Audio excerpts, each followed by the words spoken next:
ड्रायव्हरांनी tyre जाळून truck ड्रायव्हरला चपलाचा हार घालून आंदोलन करण्यात आले आहे।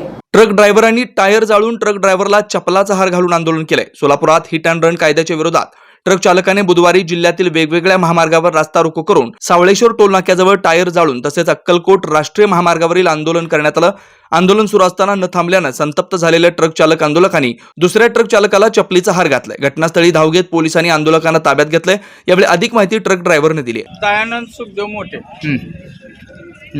बोला, काय कशासाठी केलंय रस्ता रोको? हा कशासाठी जो केलंय? कायदा कानून काढलाय, नवीन कायदा काढलाय। 7 लाख रुपये ड्रायव्हर किंवा ऍक्सिडेंट झाला तर 7 लाख रुपये ड्रायव्हरनं भरायचं आणि 10 वर्ष सजा। ही कुठल्याही हिशोबात काढलंय यांनी? कुठली मीटिंग घेतली का किंवा कुठलं काय केलं? हा कशासाठी केलं? कारण काय याचं? ड्रायव्हर कुठला जाणून बुजून ऍक्सिडेंट करत नाही। मोटरसायकलवाले किंवा 4 व्हीलरवाले हे मुद्दामन आडवे येतात, अचानक ऍक्सिडेंट होतो। ड्रायव्हर कुठलाही ऍक्सिडेंट करत नाही। मग हा कायदा कशामुळे काढला? कारण काय या कायद्याचं? फक्त ड्रायव्हरांना का तकलीफ? फक्त ड्रायव्हरांसाठी का तकलीफ?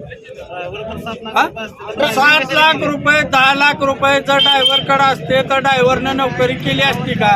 तो पैसा व्याजाने देऊन तो खात बसला असता घर सांभाळत। हा कायदा कशासाठी काढला? जगायचं ड्रायव्हरची फॅमिली किंवा ड्रायव्हर समजा 10 वर्ष जेलमध्ये गेला तर त्या ड्रायव्हरच्या फॅमिलीसाठी कोण जिम्मेदार आहे? त्याच्यासाठी कोण हे करणार आहे? कुठल्या घटनेत याचा आहे? आणि ड्रायव्हरसाठी कुठली व्यवस्था आहे? आतापर्यंत अख्ख्या हिंदुस्थान मध्ये जावा, ड्रायव्हरसाठी कुठली व्यवस्था आहे का? तुम्ही निदर्शनं करण्याआधी प्रशासनाला कुठलं पत्र दिलं होतं का? ड्रायव्हरला निदर्शन करण्यासाठी मी ड्रायव्हरने कुठलं पत्र निदर्शन करण्यासाठी दिलं नाही, पण गव्हर्नमेंटने असं कुठला कायदा अंमलात आणलाय आणि हा ड्रायव्हरसाठी पुरत्व केलाय असा कुठला नियम आहे का? अचानक ह्यानी हा कायदा चालू केला, कशामुळे केला ह्याचं कारण आम्हाला समजलेलं नाही।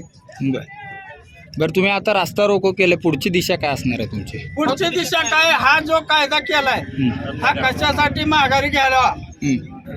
ह्याचा माघारी घेण्यासाठी कारण ह्यांनी एक आम्हाला गव्हर्नमेंटने हे करावं की बाबा ह्यासाठी हे कायदा केलाय किंवा ह्यासाठी हे केलाय, हे माघारी रद्द करावं।